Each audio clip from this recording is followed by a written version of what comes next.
Esse não é mais um vídeo de Black Friday, apesar de eu ter que fazer a confissão de que eu perdi um pouco o controle. Em breve vídeo sobre isso. Oi, esse é o Metro Meio de Livros, o meu nome é Bárbara, mas pode chamar de Babi. E hoje eu ia fazer um vídeo falando sobre as minhas leituras de outubro, sim, um pouquinho atrasado. Porém, eu me toquei que eu só li um livro em outubro, então esse vídeo agora vai ser um vídeo resenha sobre esse único livro que eu li. Mas antes de eu começar falando sobre esse livro, se você é novo por aqui, seja muito bem-vindo. Fique à vontade para comentar, curtir, compartilhar o vídeo se você gostar, claro. E se você já acompanha o Metro Meio de Livros, não deixe de ativar o sininho para ativar as notificações, para vocês serem avisados assim que novos vídeos forem para o ar. E o livro que eu vou falar hoje é A Viúva Clicquot.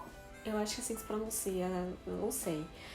Pra quem não conhece, como eu não conhecia, Viúva Clicquot é, na verdade, uma marca de champanhe muito conhecida, muito famosa. Uma garrafa desse champanhe tá aí em torno de 400, 500 reais. E esse livro aqui é a biografia da criadora desse champanhe maravilhoso, que foi uma mulher que revolucionou o mercado de champanhe. O nome dela é Barbara Nicole. Bom, é em francês, né? E eu não falo francês, então provavelmente eu tô pronunciando errado. Vamos chamar de Nicole. Então, a Nicole, ela era de uma família aristocrática, não, da burguesia. Então, era uma família conhecida, o pai dela era comerciante, eles tinham muito dinheiro. E ela cresceu nesse internato, onde ela estudou e tal. E ela teve que fugir do internato durante a Revolução Francesa, né? Por causa das rebeliões que estavam caçando todo mundo que tinha alguma ligação com a monarquia. E o pai dela sempre lidou com pessoas da aristocracia e tal. E ela casa com esse cara chamado Nicholas, que também é de uma família da burguesia rica. E a família dele tem negócios tanto têxteis, né, que na época eram as indústrias famosas, quanto em vinho. Mas o comércio em vinho não era tão explorado pela família. E o Nicholas tinha essa obsessão, digamos assim, de alavancar a produção vinícola da família dele. E um ponto curioso sobre esse casamento é que ele compartilhava as ideias de negócio que ele tinha com a mulher, né, com a Barbara Nicole. Então ela também opinava sobre o rumo do negócio. Em determinado ponto, o Nicholas falece e a viúva Clicquot nasce. Ela passa então a tomar conta do negócio das vinícolas em uma época super conturbada, que a França estava praticamente fechada, não fazia comércio direito com o exterior por causa da guerra, não fazia muito comércio com a Rússia, não fazia muito comércio com a Inglaterra. E o champanhe em si, tirando os vinhos tintos e tal, era muito consumido pelas famílias monárquicas e tal. Então foi um período bem turbulento, um período em que ela alavancou um negócio que já foi uma coisa por si só muito incrível, né? Porque você, em períodos difíceis, como o nosso, por exemplo, de pandemia, você tem que ter um talento muito incrível para conseguir resultados acima do normal, e foi o que a Barbara Nicole conseguiu. E o engraçado é que enquanto ela era super pra frentex nessa parte de empreendedorismo, ela era super conservadora na vida pessoal. Então, ela não era uma mulher assim feminista, que lutava pelo direito das mulheres, que se rebelava. Não, ela era super de boa. E um ponto muito interessante que a autora traz aqui pra gente é que ela só conseguiu e só se transformou numa empresária porque ela virou viúva. Porque na época, quando você se tornava viúva, você tinha meio que a mesma posição social de um homem. Você podia mexer com o dinheiro da família, você podia fazer negócios, você já não tinha mais as restrições de uma mulher casada e de uma mulher solteira. Então foi exatamente porque ela se tornou viúva que ela conseguiu explodir no mercado, né? Ter voz para conseguir as coisas. E enquanto na parte pessoal ela era super rígida com a única filha que eles tiveram, né? Então a menina era super restrita, ela que escolheu com quem a filha ia casar, ela que negociou o dote. Inclusive tem uma frase muito engraçada, né?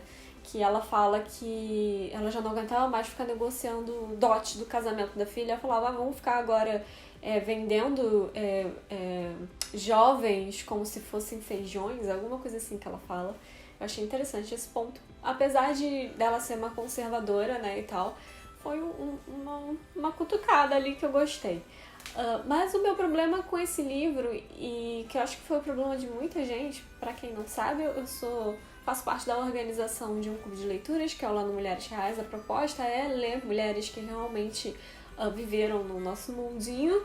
E esse foi um dos últimos livros que a gente leu. E muita gente ficou um pouco desgostosa, porque, na verdade, a autora não conseguiu levantar tantas documentações assim para criar uma narrativa em torno de quem foi a viúva Clicquot, sabe? Não tinha documentação, não tinha nem cartas. Não pararam nem para guardar as cartas da mulher, só tinha tipo documentações sobre a empresa mesmo, sabe? Contabilidade e tal. Que pra gente querendo conhecer a história dela, relevante, né? E eu acho que é por causa disso, na primeira parte do livro, a autora se estende muito explicando sobre o processo de produção de vinho e de champanhe. É interessante em alguns pontos, né? Por exemplo, você saber que naquela época o vinho e o champanhe eram muito doces. Isso ainda bem que eu não vivo naquela época, porque vinho muito doce não dá, né? E era muito doce mesmo, sabe? E aí ela fala a quantidade de açúcar que tinha mesmo e compara qual seria o real sabor. Eu não lembro qual era a comparação, mas não vem ao caso, era doce. E aí acaba se tornando um pouco chato, e o livro também não tem imagens nem fotos que possam figurar como era esse processo, que é um processo químico, físico também, de certa forma. E aí acaba ficando um pouco maçante esse início. Mas depois, ironicamente, depois que o marido dela morre, a história fica um pouco mais interessante. Mas, infelizmente, é sempre com esse tom de especulação do que de fato aconteceu, sabe?